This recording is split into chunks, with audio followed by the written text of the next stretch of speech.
Di sebuah kota kecil yang terletak di pinggir hutan, ada sebuah toko barang antik yang sudah lama tak terurus. Pemiliknya, seorang pria tua bernama Pak Ardi, terkenal dengan barang-barang koleksi aneh dan langka yang dijualnya. Salah satunya adalah sebuah boneka besar dengan mata yang tampak kosong namun memancarkan sesuatu yang menakutkan.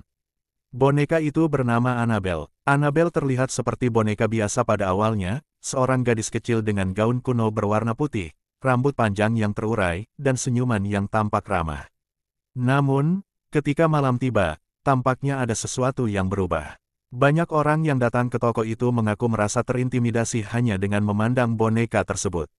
Pada suatu malam, seorang wanita muda bernama Rina yang baru pindah ke kota itu, memutuskan untuk mengunjungi toko antik tersebut. Rina adalah seorang yang penasaran, dan begitu mendengar cerita tentang boneka Annabelle, ia merasa tertarik untuk memeriksanya lebih dekat. Pak Ardi dengan enggan menceritakan bahwa Annabelle bukan boneka biasa.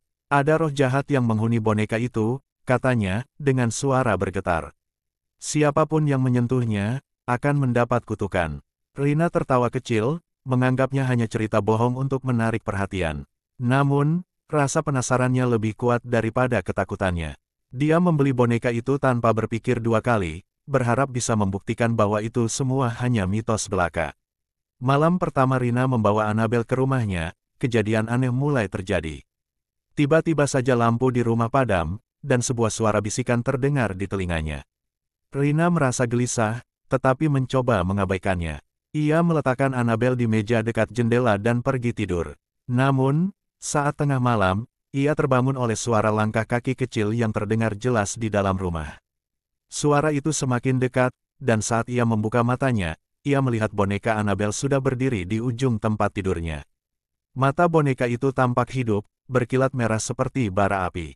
Jantung Rina berdegup kencang. Ia mencoba melarikan diri, namun tubuhnya seakan terkunci, tak mampu bergerak. Annabelle, dengan gerakan yang aneh dan cepat, mendekatkan wajahnya yang pucat dan menyeramkan ke wajah Rina. Tiba-tiba, boneka itu tertawa, suara tawa yang bukan berasal dari mulut boneka, melainkan dari roh yang menguasainya. Sejak malam itu, Rina merasakan perubahan yang mengerikan.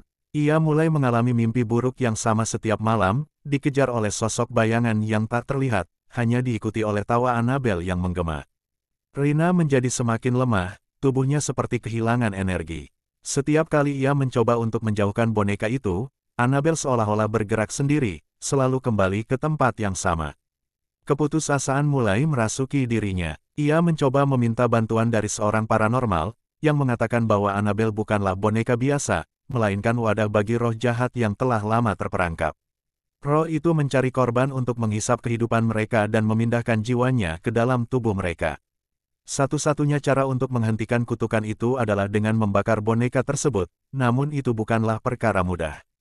Roh di dalam Annabelle sangat kuat. Pada malam yang sangat gelap, Rina memutuskan untuk menghadapi teror itu. Ia mengikat Annabelle pada kursi dan menyalakan api di sekelilingnya, dengan tekad untuk mengakhiri penderitaannya. Namun, saat api mulai melalap tubuh boneka itu, sebuah teriakan keras terdengar, memekakkan telinga. "Kamu tidak bisa menghentikannya." Suara itu berteriak, penuh dengan kebencian. Tiba-tiba, api padam begitu saja. Annabelle tetap berdiri utuh, meskipun sisa-sisa api menghanguskan sekelilingnya. Di atas kursi, boneka itu kini memancarkan cahaya merah yang lebih terang dari sebelumnya, dan tawa yang menakutkan menggema. Ke seluruh rumah, Annabelle kembali hidup, lebih kuat dan lebih berbahaya dari sebelumnya. Dan kali ini, Rina tahu bahwa tidak ada tempat lagi untuk bersembunyi. Cerita tentang Annabelle yang dihuni roh jahat itu berlanjut, dengan setiap pemilik baru yang mencoba untuk mengabaikan peringatan, hanya untuk menjadi korban selanjutnya.